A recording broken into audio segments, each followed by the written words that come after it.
What's your act like you belong story? When I got my first construction job, I had to go buy a bunch of gear.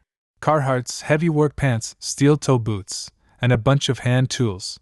The first thing I did when I got them home was take the pants out to the garage and drag them through the dirt on the floor, stomp on them, rub some oil on them and pull out a few threads. The steel toes got hit with a shovel and dirted up, and the tools got their handles scraped and dirted. I showed up on site with 2 other new guys who looked like they were mannequins from the store. They got razzied for their shiny new gear, and they thought I knew what I was doing. Way back when I was 17, I was working a conference at MIT and came across a packed lecture hall. They were showing the World Cup, and the hall was full of people rooting for Brazil. So I sat down and started chanting for Brazil instant acceptance. They started giving me beers and I skipped work and got blasted cheering for a team I had no connection to in a sport I didn't care about all day. It was so much fun. I went to the festival in Korea, which includes a massive parade down the main street of the city. The best spot I could get where I could actually see was right at the end of the parade behind a fence.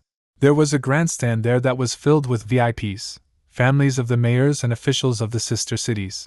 One of the guards came up to me and ushered me past the gate and brought me up into the grandstand and set me right behind the mayor of Chianan. Then they started passing around free samples of products made in or near Chianan. Afterwards they made everyone applaud the visitors and took pictures of each of us shaking hands with the mayor. I was so lost but just went with it because it was such a great time. My kids and I were in a touristy area of Mexico, and there was this fancy resort that had access to the beach. We weren't part of the resort, but they had really nice pools. We realized that the only things designating resort patrons were that they were all American and they had specific towels. Well, we were already American, and then we got some discarded towels. We spent 2 full days hanging out at the resort. At one point my daughter made friends with someone with a gold towel, so she got to use that. The gold towel got her all the free soda she could drink. Always know where your towel is. While in high school, I went to Columbia University for some seminar on publishing. I was working on my school's art literary magazine, and our supervisor thought it would be a help for us. After the seminar, I was wandering around taking in the sights of this big, prestigious institution, when I came across a different seminar, this one for Columbia Law students. I would have kept walking, except this seminar included a free lunch, pizza, and I was hungry. So I walked into the seminar, took a seat, and pretended to be a law student at Columbia University.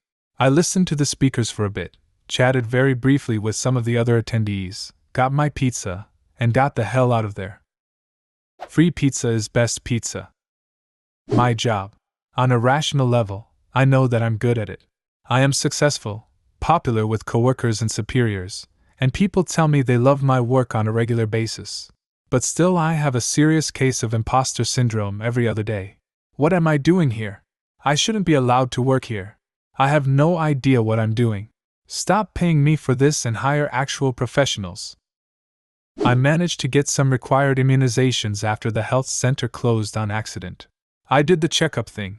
Doc told me I need to go downstairs and ask for vaccine 1 and vaccine 2, then I'd be good to travel. I didn't know better, so I just did exactly that.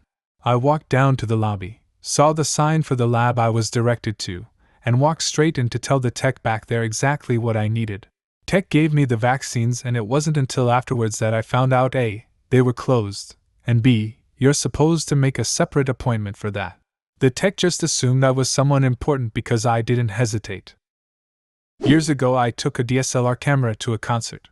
When they told me I couldn't bring it in, I lied and said I was with the college newspaper, and we were running a front-page story on the venue and I needed pictures. I talked to the event coordinator, and she asked the band, and the next thing I knew, I had a press pass. That lie got me in the gap between the stage and security. I had no idea how to use that camera, but I faked it. Then I handed off the badge and the camera to my friends, and one by one they faked it. That was a great time. Despite being 190 centimeters, I am consistently good at blending into crowds to the point of being invisible pretty much without trying. I've accidentally walked into the wrong party before and stayed there for a few hours, when in reality I was invited to the one next door. Walking to my bus on my way home from winter break, I realized I had bought tickets for the wrong day. Don't ask how. After a brief call, the company told me I couldn't do anything about it, and it was the last day I was allowed to be on campus. Realizing I was stuck, I decided to just get on the bus anyway. The driver barely looked at my ticket before nodding me on. I immediately got on, sat next to a friend, and went to sleep to avoid suspicion. When I woke up, my friend told me they'd overbooked, and some people had to wait on a second bus. After I got home, I found out they'd left mine and a few others' bags behind, so I had to call up again and negotiate having my bags sent for me and a few students who weren't fluent enough in English to negotiate for themselves. Luckily, after multiple speech checks and no one asking for my info, I made it home with all my stuff. And that's the story of how I stowed away on a bus. The moral of the story: no one ever questions a sleeping person on a bus. If you are asked and are fair dodging, make your story as simple and plausible as possible. About 15 years ago, fuck me I'm old, me and two friends were house sitting in Reading, England, at the same time the yearly festival was on. We missed our coach back home and hadn't the cash to get tickets all the way. We did have the money for a travel card each, but we're way outside the zones. London has a number of circular-ish zones that are used for costing travel. Travel outside these zones is usually much more expensive. What to do? Well, we bought tickets for the next station along from Reading, Twyford I think, and purposefully got on a train that did not stop until it got to within the zones. An inspector comes along, asks for our tickets, we give them up nonchalantly, carrying on our chat. He says we're on the wrong train, and we all feign dismay about it. What are we going to do? He writes us something official so we can get a train back to Twyford. We get off at the first stop, show the guy on the platform. He smiles and shows us onto the next train back, which is all stops. We get off at the next stop, buy our tickets and get home easy. I went to a Flatbush Zombies concert, and we got VIP passes, which effectively meant nothing. There was a second floor where the bands were hanging out, and one lone security guard at the bottom of the stairs. We just briskly walked past him and held up our wristbands, and he didn't say anything. We used the same method to get on stage with all the bands, and to sneak out the back door and smoke with Meech. When I was in college, parking was hell to find during football games, and often you had to park over a mile away. They also wouldn't let you near the stadium unless you were faculty or a cop. However, at the time we had construction going on and lots of people were driving large white trucks just like the truck I had. Seeing this, I took it upon myself to try my limits and tried to get on campus without being stopped. 9 times out of 10 it worked, and I could park right outside of the stadium. You can go wherever you want if you have a clipboard, safety vest, and hard hat. And a ladder. I started at my current employer about 15 years ago. The manager of my department was piss poor with no management experience. I filled the gaps to make do. One day, he just announced he was going to focus on other tasks. Nobody thought to actually designate a new manager. So one day I just started doing all management tasks. Another day sometime later, I just started putting manager on my business cards and email tags. Nobody questioned it. A couple of years later, after I had started seeing the need for better global coordination, I just started using Global Manager as my title. Nobody questioned it. A couple of years ago I upgraded to Global Directory of. Raises followed suit, and nobody ever said, "No, you're not!" And that's how I became a director in a global enterprise software company. I want to believe this. Princeton reunion. Lived in Princeton, New Jersey for a while. Everyone kept talking about the reunion.